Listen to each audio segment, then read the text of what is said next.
네, 여랑야랑 시작합니다. 자, 오늘 첫 번째 주제는 장난 같은 장난 아닌. 어떤 얘기인가요? 예, 부산의 한 고등학교에서 출제된 시험 문제 얘기입니다. 네. 같이 보시죠.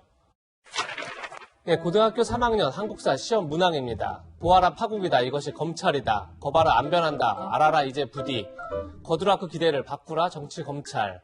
이런 지문을 제시하고 관련 인물을 고르라고 한 겁니다. 예. 정답은 조국 윤석열이었습니다. 예, 저도 저 글이 인터넷에 돌고 있는 건 봤는데 이게 고등학교 시험 문제에 나왔다고요? 정말 장난 같은 문제죠. 예. 하지만 장난 아닌 진짜 시험 문제가 맞습니다. 이 문제를 낸 해당 교사는 3학년 2학기 중간고사는 대입 내신에 반영되지 않아서 시사 문제를 내고 싶었다 이렇게 해명했습니다. 네, 좀 변명이 납득이 안 되는데요. 교사가 어떻게 이런 문제를 낼 수 있을까요? 그렇습니다. 그러다 보니까 국내 최대 교원단체인 한국교총은 이런 입장을 냈습니다. 네. 어렵고 결국은 교육의 정치적 중립이라는 가치에서 벗어난 부적절한 문항이라고 생각합니다. 엄정히 책임을 물어야 한다고 생각합니다. 예, 논란이 일자 부산시 교육청도 다시 시험을 치르기로 했습니다. 네, 학생들만 2번 시험을 치르게 됐군요. 어쨌든 정치적인 의견이 갈리고 있잖아요. 이런 사안을 청소년들에게 강요하는 것은 그렇게 좋지는 않아 보입니다. 예. 너무나 당연한 얘기 같습니다. 얼마 전에는 10대 청소년들이 동요를 개사해서 검찰과 한국당을 비판해서 큰 충격을 줬었죠. 네. 다시 한번 보시죠.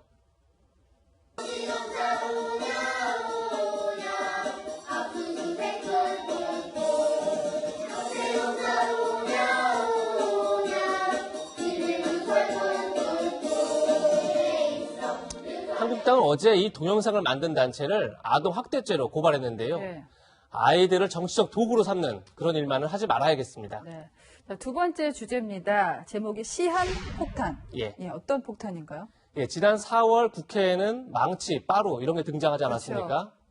선거제 개편과 검찰개혁 법안을 묶어서 패스트트랙으로 지정하는 걸 두고 여야가 정면 충돌한 건데요. 네. 어느새 그 법안들이 본회의에 상정될 시간이 째깍째깍 다가오고 있습니다. 그렇군요.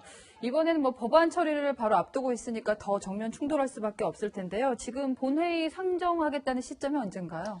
국회법 해석을 두고 여야의 입장이 크게 갈립니다. 네. 여당은 당장 이달 말 법안 처리를 벼르고 있습니다.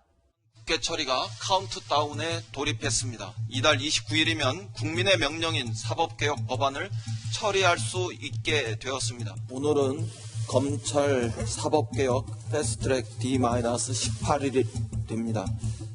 반면 한국당은 법사위를 거쳐야 한다면서 법안 상정이 내년 1월 28일에나 가능하다고 맞서고 있습니다. 그런데 검찰개혁 법안 처리는 네. 조국 장관 명태론과 맞물려 있어서 여권 입장에서 늦출 수가 없습니다. 지금 명태 얘기하셨는데 명태라는 게 명예퇴직 얘기하는 거죠? 예, 맞습니다. 부 장관하고 어떤 식으로 연관이 되는 건가요? 청와대도 조국 장관을 계속 끌고 갈 수는 없다 이런 생각을 하고 있다고 합니다. 하지만 갑자기 경질할 수는 없겠죠. 그렇죠. 결국 성과를 내고 명예롭게 물러나는 그런 모양새를 갖춰야 하는데 그 성과가 바로 검찰개혁 법안 처리인 겁니다. 그러다 보니까 이인영 원내대표로서는 한국당을 압박할 수밖에 없을 텐데 결국에는 국회의장의 생각이 매우 중요하지 않겠습니까? 네, 맞습니다. 최근 문희상 의장 이렇게 의지를 밝혔습니다. 저는 국회법에 따라 가능한 모든 의장 권한을 행사해서 사법개혁안을 본회의에 신속히 처리할 생각입니다.